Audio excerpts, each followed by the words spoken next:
Hello everyone, welcome back to ace NEET. तो आज के वीडियो में हम डिस्कस करेंगे। सबसे पहले तो मैं आपको ये बताऊंगा कि फिजिक्स के अंदर ये 20 क्वेश्चन तो डायरेक्टली यहाँ से रिपीट हुए थे, जो कि मैंने आपको बहुत पहले बता दिया था। ये थंबनेल आप देख रहे हो, तो ये वाला वीडियो अगर आप देखना चाहते हो तो इसका प्रूफ के लिए आप ये देख सकते हो, क्योंकि ये वीडियो मैंने बहुत टाइम पहले बना दिया था। वो इसलिए, और इस वीडियो में भी मैंने आपको क्या बताया है वो मैं हर एक क्वेश्चन आपको दिखाऊंगा, आपको पेपर में दिखाऊंगा, उसके साथ उसकी आंसर की भी दिखाऊंगा। इसके साथ आप पेपर को डिस्कस कर सकते हो, वो मैं आपको बता दूंगा। लेकिन सबसे इंपॉर्टेंट बात यह है कि अगर इस चैनल को आप स्टार्टिंग से फॉलो करते थे और अगर आपने इस चैनल की थोड़ी सी भी बातें मानी होगी और आपने फिजिक्स का पेपर वो देख के गए होंगे, तो फिर आपके 20 क्वेश्चन या फिर ज़्यादा ही हो सकते हैं। वो अगर आप देख के गए थे तो फिर आपके क्वेश्चंस तो 20 मिनट में आप ये 20 से 22 क्वेश्चन इजीली कर सकते थे। बाकी जो करते तो आपके लिए बोनस होता। लेकिन चलो, मैं आपको इस वीडियो में दिखाऊंगा सारी चीज़ें, क्वेश्चन पेपर दिखाऊंगा, उसका आंसर दिखाऊंगा। और हाँ, मेन बात यह है कि इस वीडियो में हम पेपर कोड R4 की बात करेंगे, तो उसके बेसिस पर आप देख लेना कौन सा क्वेश्चन किस तरीके से है। मैं क्वेश्चन भी लगा दूंगा और आंसर आपको मैं दिखा दूंगा। तो सबसे पहले डिस्कस करते हैं। लाइक और सब्सक्राइब कर देना, क्योंकि इसी तरीके के वीडियोस और काउंसलिंग से रिलेटेड जानकारियां मैं आपको इस चैनल के ऊपर अवेलेबल करवाऊंगा। और अगर आप काउंसलिंग में पार्टिसिपेट करना चाहते हो तो हम आपकी हेल्प करेंगे। कैसे करेंगे वो मैं आगे की वीडियो में बता दूंगा। तो पहले स्टार्ट करते हैं कि पेपर के कहाँ से ज़्यादा क्वेश्चन आए हैं। देखो, जो सबसे ज़्यादा क्वेश्चन रिपीट होने वाला वीडियो था, जिसे 20 से 25 क्वेश्चन मैंने लिखे हुए थे, वहां पर मैंने एक पॉइंट उस वीडियो में आपको ये भी देखने को मिलेगा कि सबसे ज़्यादा रिपीट होने वाले क्वेश्चंस और टॉपिक्स जहां से हर साल क्वेश्चन आते हैं। तो वहां पर देखो, मैंने ऑप्टिक्स को सबसे पहले लिखा हुआ था। इसमें मैंने ये सारे टॉपिक लिखे हुए थे, जिसमें से प्रिज्म का क्वेश्चन आया है और एक TIR का क्वेश्चन आपको देखने को मिला है, टोटल इंटरनल रेफरेंस का। तो वो आप देख लेना। मैं क्वेश्चन पेपर लगा दूंगा आगे, तब आप एक एक चेक कर लेना। और अगर आपने पेपर दिया है तो आपको ये क्वेश्चंस आसानी से समझ में आ जाएंगे। दूसरी बात करते हैं YDSC। तो YDSC के 2 क्वेश्चन आते हैं और मैंने यहाँ पे लिखा था कि ब्राइट फ्रिंजेस और डार्क फ्रिंजेस, इसके ऊपर क्वेश्चन पूछते हैं। तो आप चेक कर लो कि इससे क्वेश्चन पूछा है या फिर नहीं पूछा। नेक्स्ट थोड़ा नीचे देखते हैं कि और क्या ऑप्टिक्स से पूछे गए। नीचे मैंने लिखा हुआ था पोलराइजेशन और इंटेंसिटी वगैरह, इनसे क्वेश्चन नहीं आया इस साल। लेकिन फोकल लेंथ, इसका कॉम्बिनेशन पूछा गया था, तो वो आप चेक कर लेना कि फोकल लेंथ पूछी गई थी। तो यहाँ से आपको एक क्रिटिकल एंगल भी मैंने लिखा हुआ था। तो ऑप्टिक्स के का अलग पोर्शन है, उसमें से भी मैंने ये पोर्शन आपको बताया था। अब इसमें से आप चेक कर लो 1 2 3 4 और एक प्रिज्म का 5। तो 5 क्वेश्चन आपको देखने को मिल गया था। और जैसे कि आप वो वीडियो देखोगे तो उसमें मैंने ऑप्टिक्स में लिखा हुआ है कि ray optics plus wave optics दोनों के 5 क्वेश्चन आपसे पूछे जाएंगे। तो आप खुद देखोगे तो आपको पता चल जाएगा। और इस वीडियो में मैंने इसका रेफरेंस आपको दे भी दिया है। अब बात करते हैं नेक्स्ट। मॉडर्न फिजिक्स में मैंने आपको ये बताया था, अल्फा बीटा गामा डीके का क्वेश्चन आपके पास आपको मिल गया है। दूसरा डिब्रोगली का क्वेश्चन मिल गया है आपको। वेवलेंथ का क्वेश्चन 2 मिले हैं, जिसमें कि आपको आप चेक कर लोगे तो आपको पता चल जाएगा। मैं सिर्फ आपको एग्जांपल के तौर पे बता रहा हूँ, एक ये बता रहा हूँ कि देखो, मैंने यहाँ पर क्वेश्चन पेपर होने से काफ़ी टाइम पहले आपको बता दिया था कि अगर आपने कुछ भी नहीं पढ़ा है फिजिक्स में, अगर आप ये पढ़ के जाओगे तो भी आप क्वेश्चन ईजिली कर लोगे। तो यहाँ पर आप चेक कर सकते हो। बात करते हैं सेमीकंडक्टर की। तो यहाँ से लॉजिक गेट के 2 क्वेश्चन पूछे गए हैं। थर्म क्या थ्योरेटिकल स्टेटमेंट टाइप का क्वेश्चन भी 2 पूछे गए हैं। PN जंक्शन का, जैसे कि फॉरवर्ड बायसिंग, बैकवर्ड बायसिंग, मैंने नाम भी लिखकर आपको बताया है कि यहाँ से क्वेश्चन पूछे जाते हैं। तो देखो, आप एग्जाम में चेक करोगे तो यही क्वेश्चन फॉरवर्ड बायसिंग और बैकवर्ड बायसिंग का क्वेश्चन आपसे पूछा गया है। तो देख लो कितनी ऑथेंटिसिटी से मैं आपको जानकारी देता हूँ। मेरा सिर्फ यही मोटो है कि आपको टाइम से पहले पता लग जाए। तो जो स्टूडेंट इस चैनल को कंटिन्यूसली फॉलो करते हैं उनके लिए मैंने बताया था कि धमाकेदार बातें मैं बताऊंगा आपको। और आप ये चेक कर लो। अब ये क्वेश्चन कितने होंगे वो आप खुद कैलकुलेट कर लेना। नेक्स्ट देखता हूँ। यहाँ पे करंट इलेक्ट्रिसिटी का, करंट इलेक्ट्रिसिटी का मैंने कहा था कि रेजिस्टेंस के बिना कोई भी पेपर नहीं जाएगा। तो यहाँ पर रेजिस्टेंस के क्वेश्चन आपको देखने को मिले। दूसरी बात करते हैं, मैंने यहाँ पे लिखा था पोटेंशियोमीटर, मीटर ब्रिज और वेटस्टोन ब्रिज। तो वेटस्टोन ब्रिज का क्वेश्चन आपको देखने को मिल गया। देखो, पूरे टॉपिक से भी मैंने सब टॉपिक बताए हैं कि यहाँ से क्वेश्चन आएंगे और वहाँ से टोटल 20 से 22 क्वेश्चन आपको देखने को मिले हैं, जो कि मैंने थंबनेल में आपको दिखाए। नेक्स्ट बात करते हैं ग्रुपिंग ऑफ सेल्स। तो जिससे करंट का क्वेश्चन पूछा गया था, बल्ब की जगह पे यहाँ पे केटली आपसे पूछ ली गई है, तो वो कोई बड़ी बात नहीं है। तो इतना तो आप कर ही सकते हो। तो ये भी मैंने आपको बता दिया था पहले ही। अब बात करते हैं नेक्स्ट टॉपिक। नेक्स्ट देखो, यहाँ पर इलेक्ट्रोस्टैटिक्स और ग्रेविटेशन, इन दोनों को मैंने साथ में बताया था। इसमें इलेक्ट्रिक डाइपोल मोमेंट का क्वेश्चन आपको देखने को मिला, तो वो आप चेक कर लेना। स्टेटमेंट टाइप का क्वेश्चन था असर्शन रीजन का, तो उसमें आपको देखने को मिल गया। ग्रेविटेशन का हाइट और डेप्थ का क्वेश्चन आपको देखने को मिल गया। तो ये भी पॉइंट मैंने स्पेसिफिक तरीके से आपको बताए थे। तो देख लो यार कि कितनी ऑथेंटिसिटी से मैं यहाँ पर आपको बताता हूँ। और देखो, एक इंपॉर्टेंट बात बताता हूँ। इंपॉर्टेंट बात यह है कि देखो, मैंने यहाँ पे नोट करके बताया हुआ था कि इन चैप्टर से क्वेश्चन बहुत कम पूछे जा रहे हैं, तो इस साल चांसेस ज्यादा है कि आपसे क्वेश्चन पूछे जाए। तो ये देख लो, लो, एसएचएम से क्वेश्चन पूछा गया था, 1D 2D का भी क्वेश्चन पूछा गया, सरफेस टेंशन से भी क्वेश्चन पूछे गए और अच्छे खासे पूछे गए।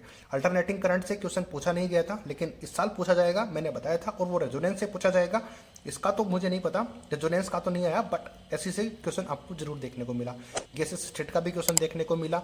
तो देखो मैंने नोट करके आपको 1 2 3 4 5 चैप्टर्स यहाँ पर ऑलरेडी बता दिए थे कि किस तरीके से क्वेश्चन आएंगे। तो यहाँ से आप देख सकते हो कि कितनी अच्छी तरीके से मैंने आपको समझाया था, और बहुत टाइम पहले, करीब 1 महीने पहले मैंने बता दिया था।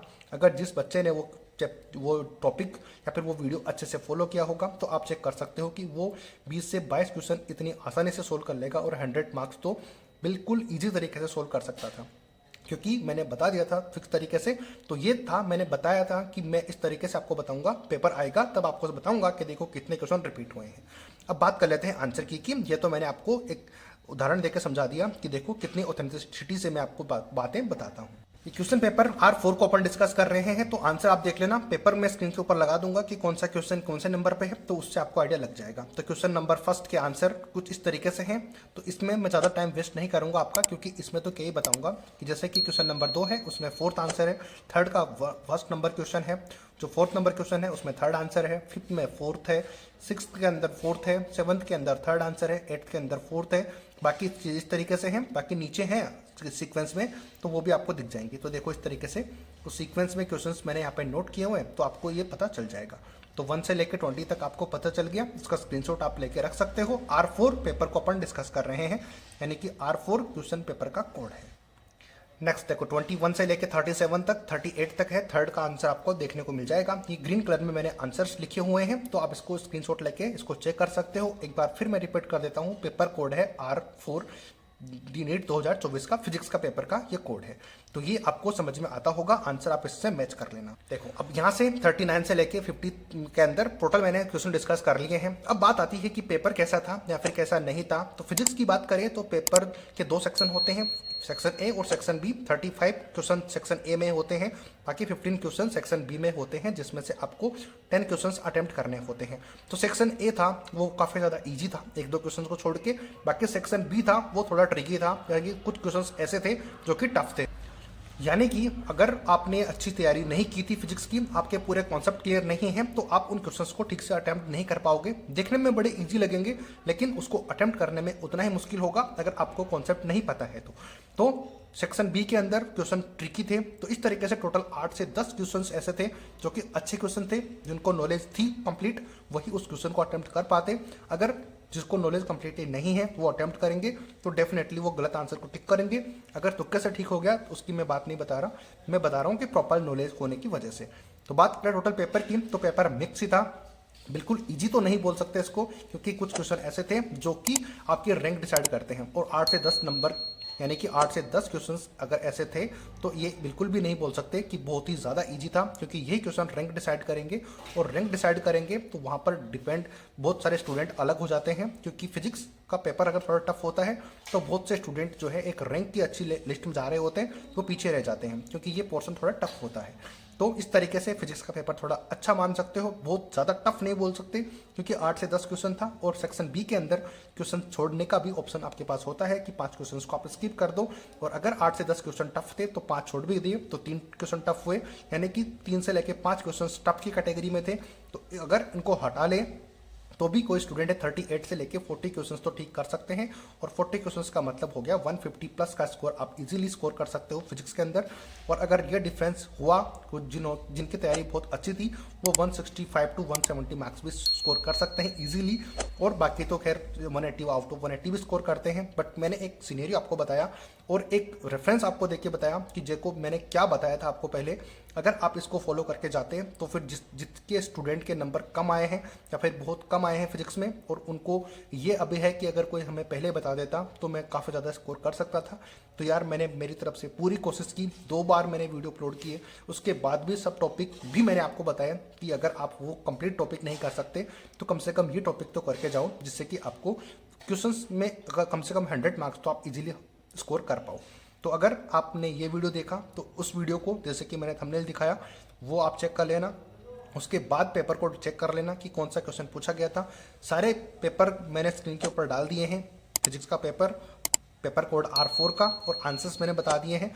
अब आपको कोई डाउट लग रहा है तो वो मुझे ज़रूर बताना। हालांकि ये था कि मैंने क्लियरली बोला था कि डिलीटेड सिलेबस आपका फिजिक्स में बहुत ज़्यादा है नहीं, तो आप इसको तो बिल्कुल नहीं मान सकते कि डिलीट हो चुका है सिलेबस। तो बहुत उनको मिक्स करके पूछा गया था, और जैसे कि मैंने कहा था कि आपकी जो प्रैक्टिकल फिजिक्स है उससे भी क्वेश्चन पूछे जाएंगे। तो वर्नियर कैलिबर का क्वेश्चन आपको देखने को मिल गया, और विमा वगैरह का क्वेश्चन तो आपको, यानी कि यूनिट्स के क्वेश्चन तो देखने को मिलते ही हैं हर साल, तो वो भी आपको देखने को मिल गया। बाकी वो वीडियो देखोगे और उसके बाद ये वीडियो देखोगे तो आप खुद इस चैनल को सब्सक्राइब कर लोगे कि कितनी ज़्यादा इंपॉर्टेंट बातें हम आपको यहाँ पर बताते हैं एक्सपीरियंस के बेसिस पर, और जो देखा है वही। तो आई होप आपका पेपर अच्छा हुआ होगा। आपको पेपर कैसा लगा वो मुझे कमेंट करके ज़रूर बताना, और आपको क्या कमी लगी, क्या प्रॉब्लम आपके सामने आई, कितने स्कोर आपके आ रहे हैं वो मुझे कमेंट करके बताओ। उसके बेसिस पर मैं आपको सारी इन्फॉर्मेशन आपको दूंगा, अगर कम स्कोर है तो भी, ज़्यादा स्कोर है तो भी।